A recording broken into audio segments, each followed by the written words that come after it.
I have a little something to unbox today. It is a laptop. It is a very cheap laptop, and that's exactly why I wanted to go over it, because there's a ton of laptops now complaining to be really good for a really small price, and this one in particular is $164. It's by HP, and we're going to go ahead and open it. I'm not exactly sure how good this is, so we're going to go ahead and find out. So, pretty basic boxing here, just a cardboard box, little flip-up tab.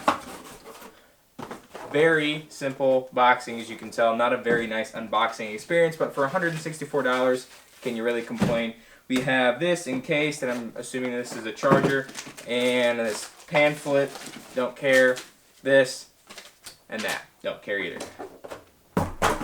So, this, it's very, very small. I'd say it's probably around 11 inches, just this, and then in this box,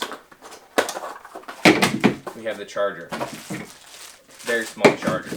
So this laptop, first, right off the bat, I can tell that it's a little bit of a matte finish, so my fingerprints are showing up a good amount on here.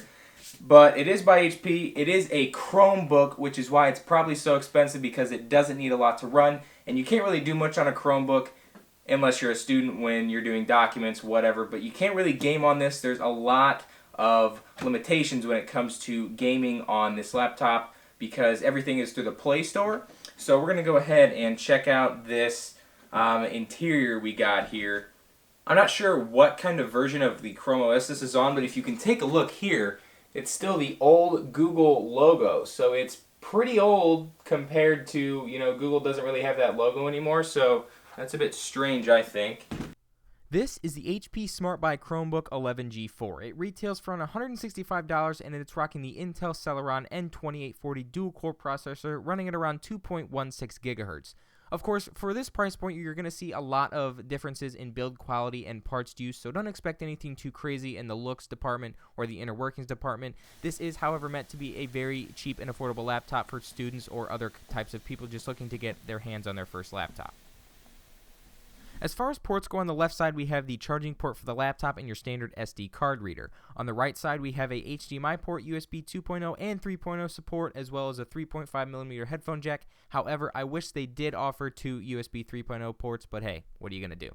The thing that bugs me the most about the overall design of this laptop is the 1-inch thick bezel around the screen. Now, keep in mind that the screen is already 11 inches, so this bezel makes it feel even smaller and makes the experience feel a little clunky. The trackpad, I have to say, was less than adequate when applying a little bit more force than usual to accommodate for its so-so tracking, which sometimes randomly stops recognizing scrolling while using it. The plastic chassis is also very susceptible to flexing when applying a little bit amount of force when clicking, which is expected for the build quality in this plastic chassis, but something that shouldn't be overlooked.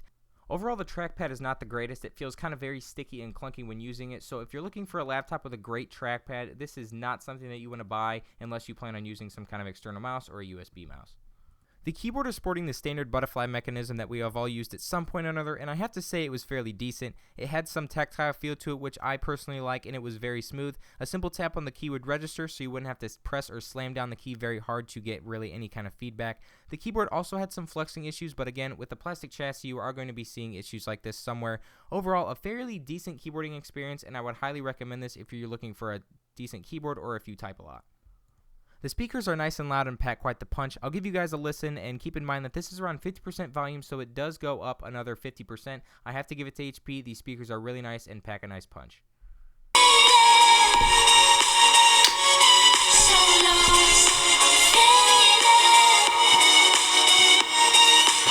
So for $164, I gotta say this isn't bad. I would recommend this for you only if you're really working on schoolwork and other things like that. $164 is not a high price point for a laptop, so of course it's not gonna be the best, and you're gonna be sacrificing some things like build quality and internal specs.